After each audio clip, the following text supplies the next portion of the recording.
Hello again and welcome back to the Learning Lounge. Now, just as a reminder, you'll find us on thelearninglounge.ie. I'm joined again with our regular guests, scribes, whatever way you like to call them. We've got Kathy Clark. Hi everyone. And Shane Danner. Hi folks. And for those of you who are watching us for the very first time, this is day one, semester one, year one of your undergraduate programme.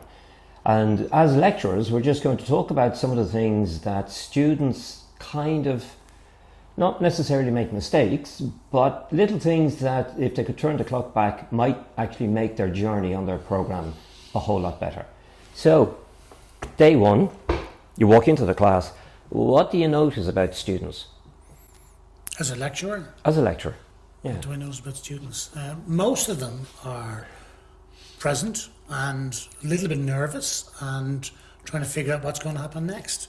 And I suppose that's normal. You know, there's a whole group of people in a room who've never met each other before, or very few of them will have met each other. Yeah. And you're going to be spending time with them for at least the next 12 weeks as the first iteration of a 3 or 4 year program.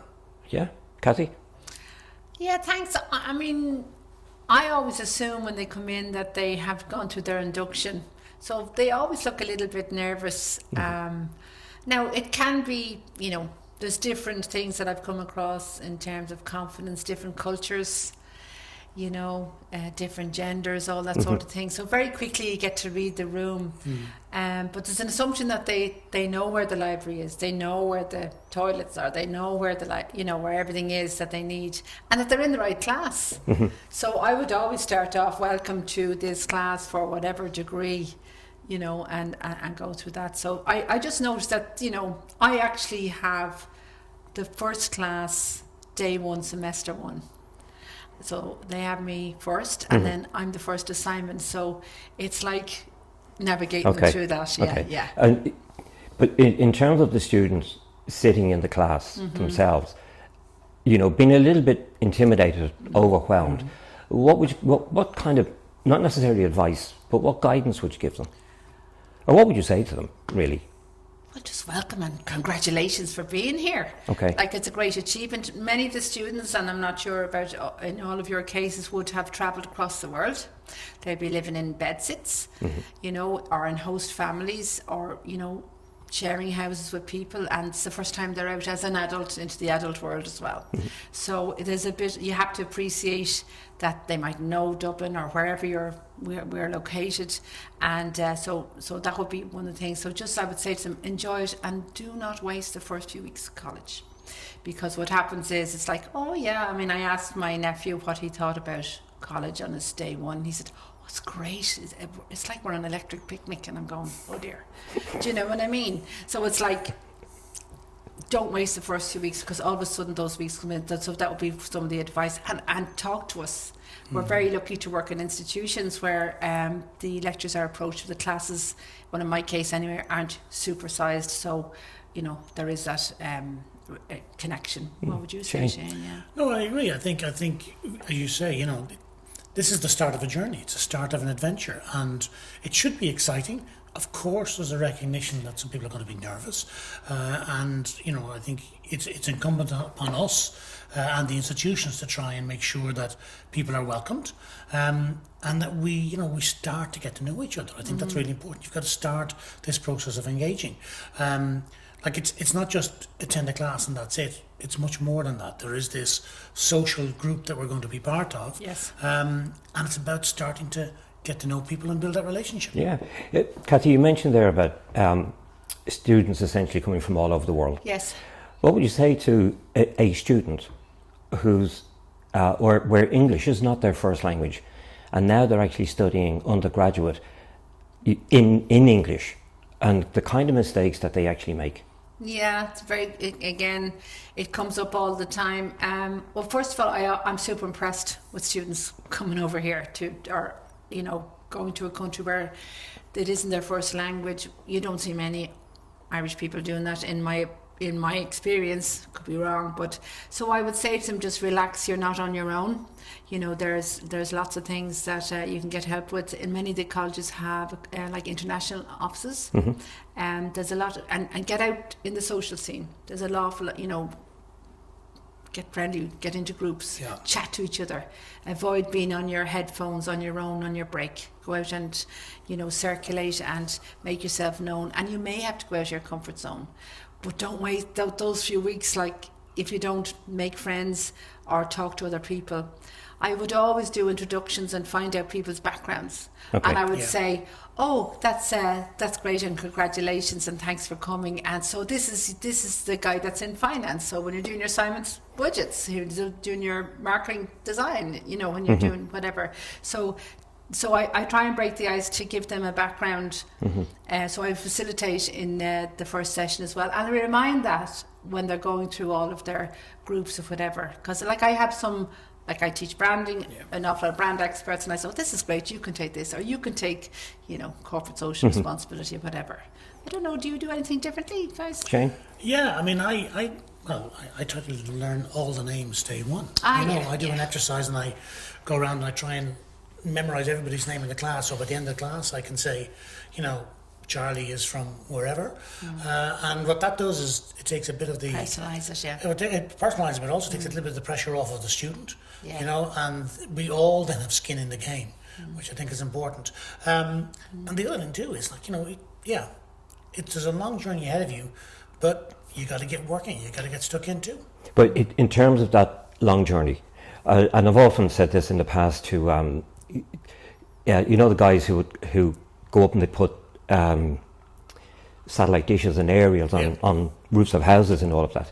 When you're standing on the ground looking up, you know, it seems miles and miles and miles away. Yeah. Similarly, if it's day one, year one, and I'm looking at a 3 or 4 year program, oh my God, that's forever. I know, that's forever. You know, but when you get to the end and you look back, oh my God, that went very, very quick. Yeah. So just in terms of the semesters are 12 weeks. And then a break, and then 12 more weeks, and then you're done, you know, for 6 months kind of thing. In the context of a semesterized program, what would you say to a student in terms of don't think about 4 years down the line? Oh, yeah. You just think for the next 12 weeks. Yeah. Break the elephant down into manageable bites, I would say. Yeah. Definitely. Sometimes I will do ice-breaking exercises. I don't know whether you ever do those, like the lunar experience, where they all have to survive, or if the class are not knitting at all, and that actually because it's survival mode. And I said, no, you can't do that because he'll be dead or she'll be dead or whatever. So, you know, sometimes you have to, you know yourself, you've been doing it a while, you get to know and read it, they're struggling or they're not struggling. And also those forums, you know, you have to probably use forums where that if they don't want to ask a question in class, that you give them another channel to communicate with. But I think that's important. Sorry, Charlie. I think that's important about those icebreakers. Actually, it's an opportunity to engage. Don't be afraid to engage. That's exactly what they're there for, to get people to start talking. And they have to get used to our culture as well, though. I've come across this, you know, that they have to. So it's okay, perhaps, for women to speak. You know, in our culture, isn't it, guys? Yeah. But you know, I've come across this before. Only recently, we said we wouldn't be seen to be appropriate. So it maybe you have to lay down some of those foundations that it's okay. But in that, and I've noticed this myself over the years, students go in, they sit at the back of the class, they never engage, and then they don't understand why they failed. Yeah. So from day one, what would you say to engage? You've got to students like that. Yeah, I often, I mean, if you've ever been in my class, I'm up here, but I often teach my class from down there. Okay, and that's just a background I had in a different life where, you know, the people who don't want to be seen are down there. So I'll often turn it around, or I change anywhere possible. I change the layout of the room, so it's not all like a classroom. It's not school. Do you know what I mean? So on an angle, like, or in circles, depending on the size, and that I think that really helps as well because they get to look at each other. Yeah. So in terms of the student who is genuinely shy, really shy, and they have a question and they're afraid, or sorry, it's not that they're afraid to ask the question. No, They're just not comfortable. conscious. They're not Yeah, comfortable. yeah. What would you say to that person in the class? Well, I think, okay, obviously, if you're somebody who's not comfortable speaking up in front of others, don't hesitate to talk to the lecturer at the end of the class. Okay. Because lecturers are all approachable. And I don't know of any lecturer who wouldn't stop for a moment with a student. Yeah. It would be very unusual. Very unusual, yeah. And those forums and different channels, always give the email address at the beginning, and invite them to set up their own. They'll have their own student account to use that, so that you could reach out and make announcements as well. Also, as well, what I'm doing when I'm the day one, I always get the assignment briefs out of the way, just to tell them what they're in for. So there'll be an opportunity if there's a group work. There's usually a tab I show them, said like, when you're doing group work, it can be difficult. And we're going to do another session on group work, but You're stealing all my lines. I am sorry. But I also will have a little sheet that will say, what's going well for you, what's not going so well, what can your lecturer do for you. So, because sometimes even they won't want to talk to the end of class, But I know we're talking about day one, but I suppose I give them all the tools up front. So just to play devil's advocate, right? Oh, please. For a minute. Please. Is that a lot for the first class? Because we are talking about their first class in there. We're talking about possibly like icebreakers. We're talking about. Well, you don't training always do the process, icebreakers, though. No, I know. But if this is day one, semester one, and then and look, I'm not disagreeing with you, by the way, about having Please the don't. briefs. I'm going to set that up for later on, having the brief Oh, day one as well. Yeah. But I suppose there is that piece that there's a lot going on. It's busy, right?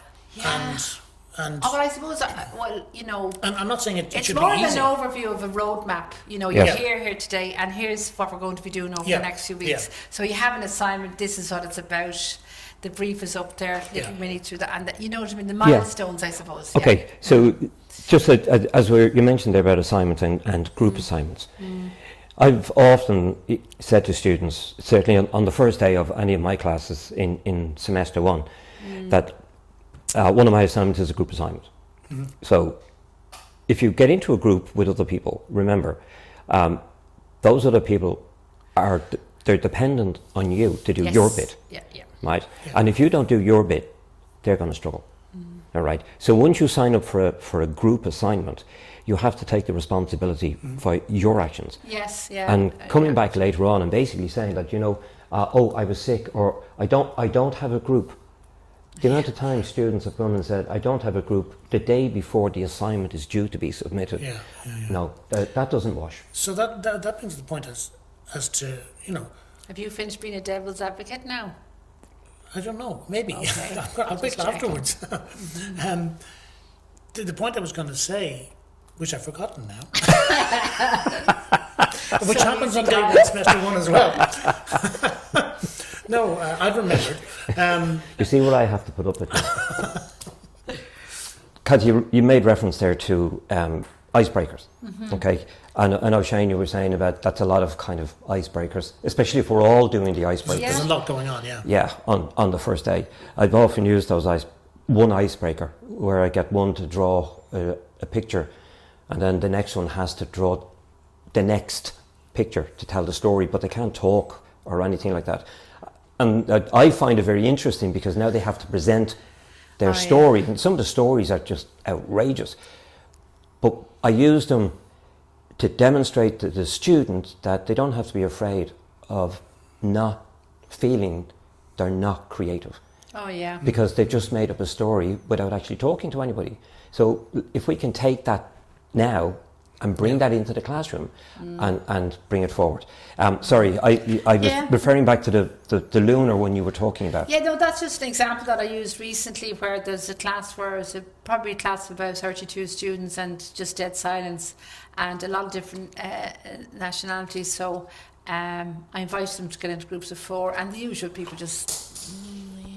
So then put them into groups and we did this survival thing and it worked very well. Okay. I haven't used it in a while, but it's always in your arsenal, these sort of things, in case. But I would also, give them an overview of what the semester for my module looks like in terms of different milestones, and it's not all academic. you know, that they'll get industry experience. There'll be different exercises. We have a lot of guest speakers. We go out to agencies, we go out to companies, etc. Yeah. So, and also, I do say to them, it's about you, the learner. You're only going to do this once. So what do you need? We can't guess what you need. If something's not working for you, you need to tell us, and the channels. I mean, you know, instead of one coming up at the end of it, you say, actually, I needed something else, or I didn't understand this. I'm getting emails today to say, when is our assignment due? And in my head, I said, just read your brief. But, you know, it happens. So I suppose we have to understand, you know, the student in this case, right? You know, they've got a lot going on, right?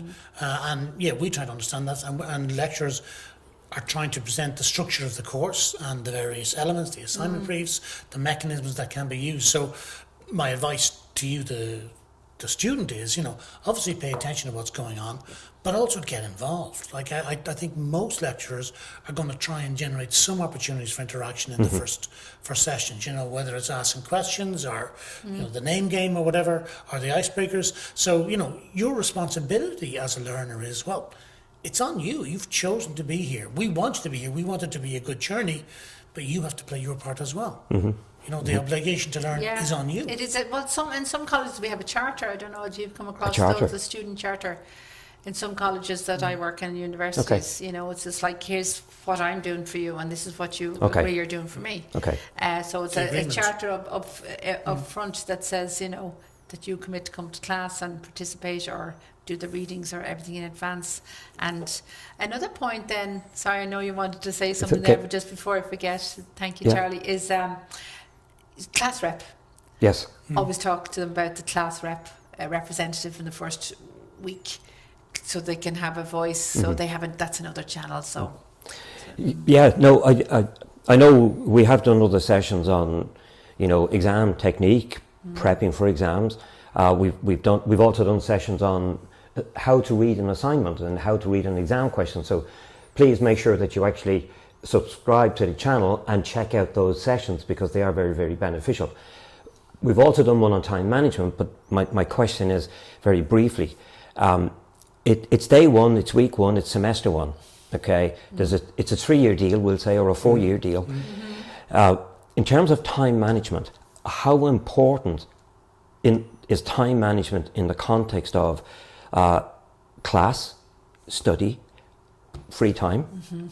Some students have to work, assignments, and giving ourselves time to relax. Yeah, I think it's really important. I mean, which is why you've got to start day one. Yep. You know, if you miss that opportunity, you're playing catch up from the very start, because there's a lot going on. There's a lot going on, so you have to really engage with your course and try and learn some good time management tools and techniques. Yeah, I'll actually physically give them an example of how to map out their time. Okay. So the non-negotiables, college, work. Okay. Don't forget commute time, because I often do. And you think, I've loads of time, and then actually you might work so many hours, but you've had an hour on each for each journey. So commute time, so the non-negotiables, sleep. And then I'll put in things like to go to the gym, hobbies, the hour, the weekend, or every night talking to your parents online. And then we get about the social media and the phone. How much time are you spending there? And then to map that against what your module descriptor says, how many times. And you will find that you may have 40 or 50 hours. So what are you doing with that? And are you spending most of that on your mobile phone? So, and just to keep monitoring that every week. So every Sunday evening you go, this is what I have, the non-negotiables up front. And then what can you do around that? Because there's no way in the world when you come to week 10 or 11 that you you're going to catch up. And this is where you get, it's like some of my assignments are 100% marks, end of year project. You're into week 7 and you haven't done, you're in trouble. You mentioned mobile phones there, and I know we've all got mobile phones, and I know we're all on social media, and so mobile phones are a big part of our lives at the moment. Students bringing mobile phones into the classroom, okay, it's going to happen. Oh yeah. But then spending the entire class on Facebook and texting. TikTok. Okay. And I know from myself, I've had situations where students come up and they ask me questions. Why were my marks so bad? Or how come I failed? I studied. I said, well, yeah, you studied all right, but you've spent the whole semester actually texting on your mobile phone. So in terms of engagement in the class, which is the Engagement, point. This is what we're talking about. You've got to be bought into it. Like you can't. I don't see how you can be on your mobile phone on. Oh yeah, I was going to say listening, Facebook. Of course, what I mean is TikTok or Instagram, Yeah. right? And participating in a lecture or a discussion. Because the class time is only part of the course. It's just your time with the lecture when they're delivering, aspects of the content. But there's a lot going on. So if you're not engaging in that space, you're missing out on some of the key linkages, I think. And I know we're running out of time. My last question, which is my last question before we do the wrap up. Okay, students have come to me, and I know we're talking about year one, day one, semester one, but it's relevant.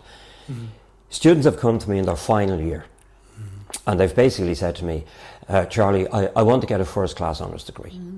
Okay, and I honestly say to them, you don't stand a chance of that, so don't even try. And they get very upset. And then I say to them, the reason is you haven't kind of done any of the really hard work in first year and second year. Yeah. And now in third year, you expect to be able to raise your game to this. Yeah. I said, you mentioned it before, and Shane, you play golf. You know Or the for a saying, marathon, yeah. we practice to play, we don't play to practice. Yeah. How important is it and how achievable is it for a student in first year on day one to say to themselves, I want a first class honours degree, but I have to start here? Yeah, it's really interesting because I was at graduations last week, and one of the things that I found really amazing is, people's families that come over. So it encouraged me to remind people on their first day, our semester one, is, you got here, congratulations, that's great. Your parents, our partners, our family have sacrificed an awful lot. Do you want to let them down? Do you know what I mean? So, it's great that you're here, so let's make the most of it and try and have a bit of fun with it as well. But, keep on top of things. It's never going to be perfect. None of us are perfect. So it's just a question of what we're doing. I suppose it's an abstract idea in one sense. The graduation it happens after all the exams, all the assessments. It's going to be 3, 6, 12 months even after you've finished. But it's a huge occasion that you certainly want to enjoy. But when you're starting out day one, it may seem like a long way away, but you have to start. If you don't engage, you're not going to achieve that sort of aim if that's what you want as a good degree out of it. There's just one other thing. I will often, not on day one, but maybe in the second week, I will ask a former participant of my class to come in. Oh, very good. That was a learner that was in their shoes the year before, and actually I'm doing that tomorrow. Okay, very good. It says, so don't just take my word for it. This is what you need to do. It's like, you need to maybe walk 10,000 steps a day, but actually do it. What is it like? Yeah. So just to take the angle from the learner's point of view, because this student is in their semester 2 now, and they were exactly the same. So that's another tool that I would use. Okay, that sounds good. I mean, it's certainly doable. It's well worth engaging early, and I think that's a really good example from Kathy. There are people who've been down this road ahead of you. Yeah. So this road is well defined. The routes are there. You just got to keep taking each step. Lovely. Okay, thank you. All right. So as a final thoughts, right? When you do decide, regardless of the reasons, okay, whether you find yourself as a member of the international community coming here to study, it's part of the visa. Doesn't really matter whether you're an Irish student, European student, and you're studying here. The rules of the game are exactly the same. So get your mind into the game as quickly as possible. Don't be afraid to ask questions. While it looks like a very, very long time, 3, maybe 4 years, you can ask any graduate and they will tell you the same thing. That went by very fast. I can't believe I'm finished. And that's what you want. You want to step off the stage with your degree in your hand. Okay, so that's it. We'll hopefully see you again next time. Don't forget to hit the subscribe button. And from all of us here, take care. Bye for now. Bye bye.